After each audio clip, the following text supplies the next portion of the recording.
me understand how we're going to complete this and what type of skills are we talking about when we're going to propose these skills to the employee once they complete the course, right?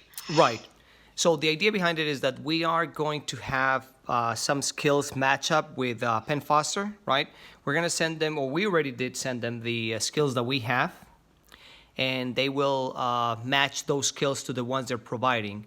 There were a lot of talk of how we were going to be transferring those skills, but our last conversation ended up in saying that once they complete a course, then we will transfer the skills that are attached to that particular course into CRM. Um, the other thing that we need to do with Penn Foster is to identify the skills that they have and the skills that we have, because they might have different names on their world in their world, right? It might be called a different thing for Penn Foster than it is for Employee Bridge. So And that so when you say skills, right, are we still talking about the normal skills that we have yes, for brand? Okay. correct. And when you guys sent over the skills that you were thinking about, was that like recently in the last like month or two? Or was it from when you guys first started doing your work earlier? No, we did an update this week on that. Okay. I'm trying to Yeah, because find that email. the reason I ask is because I know with the data rigor project that's almost at an end here with development and things like that, that there's been changes to the skills. So I just I wasn't sure if that information ever got down to you guys, and we're still kind of working off the same final list of skills. Got it. I'm gonna send you right now the skills that we got, and this was coming from, I can't remember the name of the person that sent it to us, but this is what we sent to Penn Foster. Let me know when you receive it. Okay.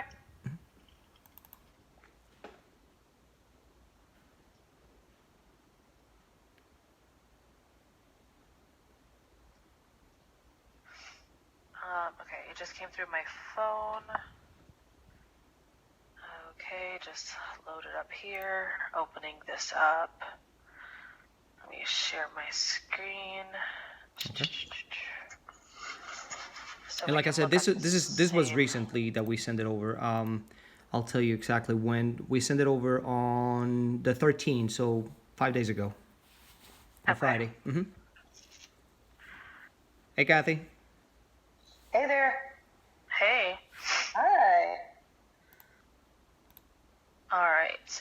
So this tabletting, what is that? Tableting? Is that a skill? Whatever. Anyways, like, just don't go in the bucket, Jessica. Okay. So the goal is, right, so let's just say this skill is going to be attached to, I don't know, admin, right? Employee completes course, Penn Foster would push this specific skill over to us with their course completion. Right. That's the idea. That's the idea. Okay. So Kathy, I was asking him right before you joined if this list of skills is related, like the latest and greatest based on all the changes that are happening in Data Rigor. We got a list from Carrie. I don't know how to pronounce her last name. That she sent out, I think, David, just a week or two ago, right? Yeah, on Friday. I just forwarded that to Jessica, so she will have it as well. Okay. So she shared in that email that she considers this the quote current list. Okay. I don't know if it's the final list. It's the current one. It better be the final list because she's in her last sprint or something like that. Yeah, because I was like, I know there was changes and we were adding and moving and renaming and all the things, and I was like, it would suck if they didn't give you guys a list, because you would have to go back to the drawing board. Okay, but if we're working off all the same list, that we're good. And so should we have, so as we're thinking about accepting the data, right, obviously we need to put it on the same page where we're documenting that the employee completed their course. Are we talking about multiple skills per course, or they're going to be like... I wasn't thinking about that, so I'll be curious what your thoughts. I mean, my thought was that we would actually check mark their skills in their skills list in their profile. Okay, so we can use the validation steps. Yeah, we don't really want to bring over or create something new, if that makes sense. We just want to mark or tag the new skills on their skills list, if that's possible. Tag skills or confirm. Language they're going with, confirm the skills on employee profile.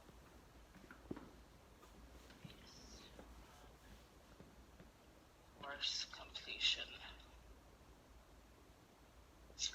I'm probably in the worst brand ever because I'm not sure if you've seen anything related to Data Rigger, but the employee is going to be able to put skills in on OAE, like on the online application, and then the whole recruiter assist page changes, so that you have to confirm skills. So that whole process is just a little bit different. And of course, yeah, I'm totally on a wrong branch.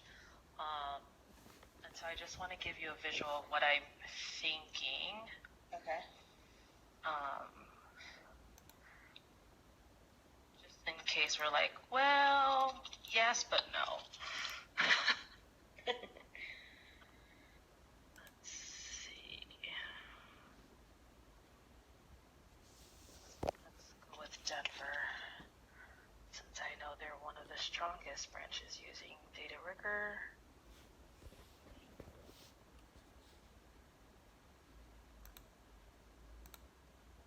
Or Journey to Excellence. I think they changed the name of it, by the way. Yeah, there's no possible way I'm keeping up with that. That's what I'm like. It's Data Rigger. It'll always be Data Rigger. Oh, come on, buddy.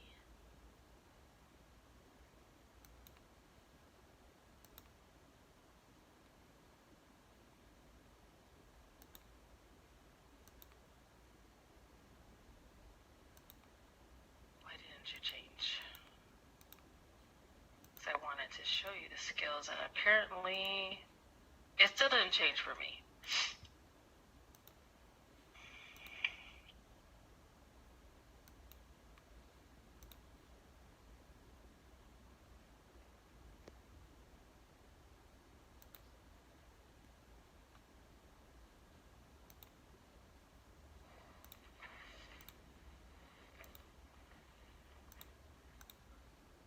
Come on, buddy.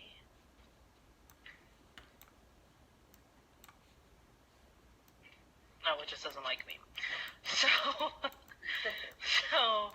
because we only have it on for certain branches, but ultimately there's a whole new page where the PS has to confirm the employee's skills, and they have to choose 3 of them.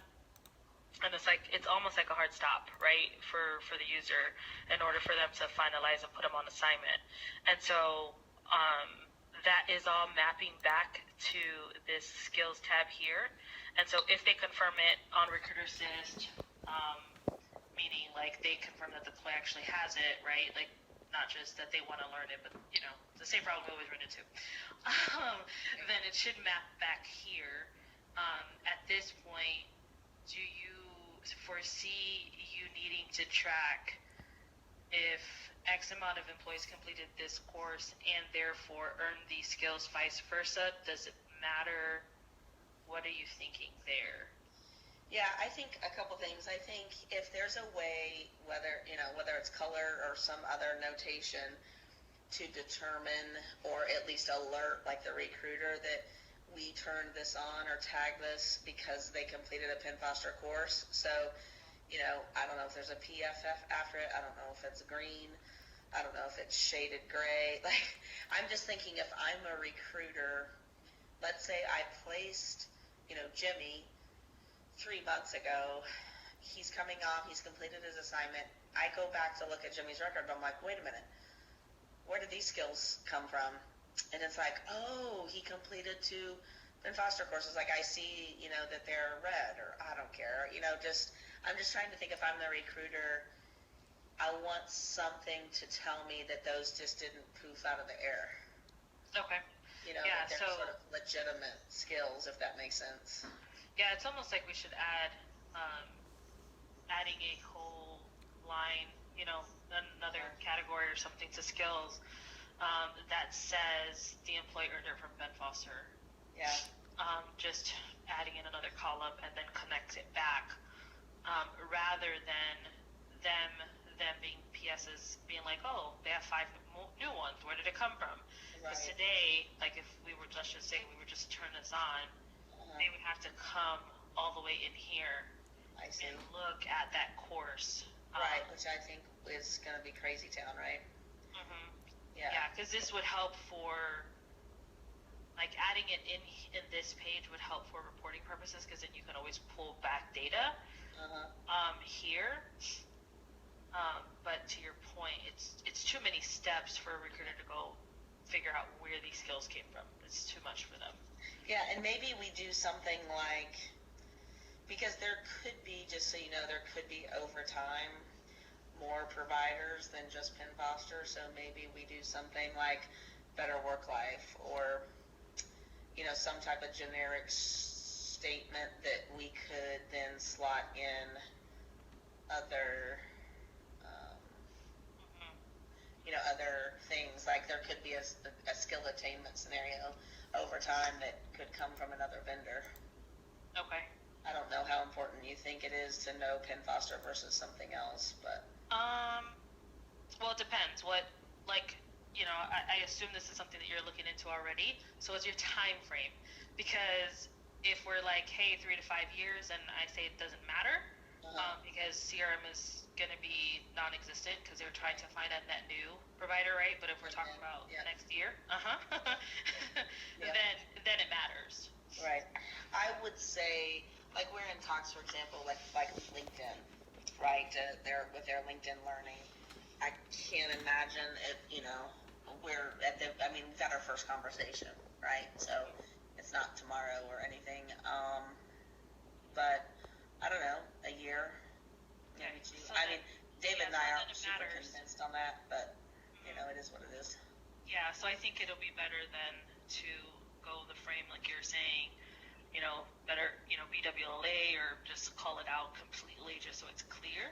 And then that way, regardless of where we end up in 2024, which is funny to say that out loud, Yeah.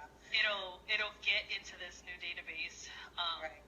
the right way versus having to go back and fix it. Yeah, it's almost like, even I'm thinking like Better Work-Life Skills, or something to sort of designate that it came through a Better Work-Life channel or something versus, a traditional OAE situation or something like that. I don't know. It's something for us to think about. Maybe somebody else has some ideas, but we can definitely sort of ask around. But I do think we'd want to think about that a little bit. Okay, cool. So, the idea, just so you know, one of the things that Penn Foster's asked us about is, let me tell you what we've told them. We've told them we're not adding any skills, right? So the skills, this list we gave them from Carrie, that is the list. And so let's say, you have a course that has 57 skills in it. If there are only 30 that map over, sort of one for one into CRM, then that's all we're mapping over. So you're not going to get from us a request to add new. We're just going to use whatever you've got, and we'll update accordingly. So do you think, did they talk about sending over the specific name of a skill, or if we need to think about name of the skill versus like a number to the skill? Here's their perfect world. I don't know if we can do it, but here's what they would love is that we actually build like a table on our side that's where they don't necessarily attach anything new into their API, but it just says, hey, Kathy completed Microsoft Office, and that typical completion comes over, and then we code on our side, okay, when I see a Microsoft Office completion, that means I tag Excel, Office, PowerPoint, and whatever. And it triggers on us. And they will obviously still help us map those, like for, each course, here's what we want you to turn on. But and this is their developers talking, right? They think it's better if it's coded on our side in a table in CRM for us so that we can manipulate that versus them pushing that over every time. Yeah, I agree. Okay. Yeah. I agree. Just because of all the issues we've had with the API, Yep. my stomach hurts if we have to touch it again, and I gotta tell Lisa. I know Right. Lisa's on the call yet. Right. But yeah, because that was one of the things that we had talked about is building out. So the same way we have course details, but just link the skills table here, and then per each course, just notate the skills that are available. That way, we don't have to mess with the API or anything. It's more logic within CRM. So if employee completes this course, apply these skills. I think Correct. in the long run, that would be better and safer, just considering all the issues with the APIs we've had. And then that way, if we need to change things, we don't have to worry about development. We can just go in here and swap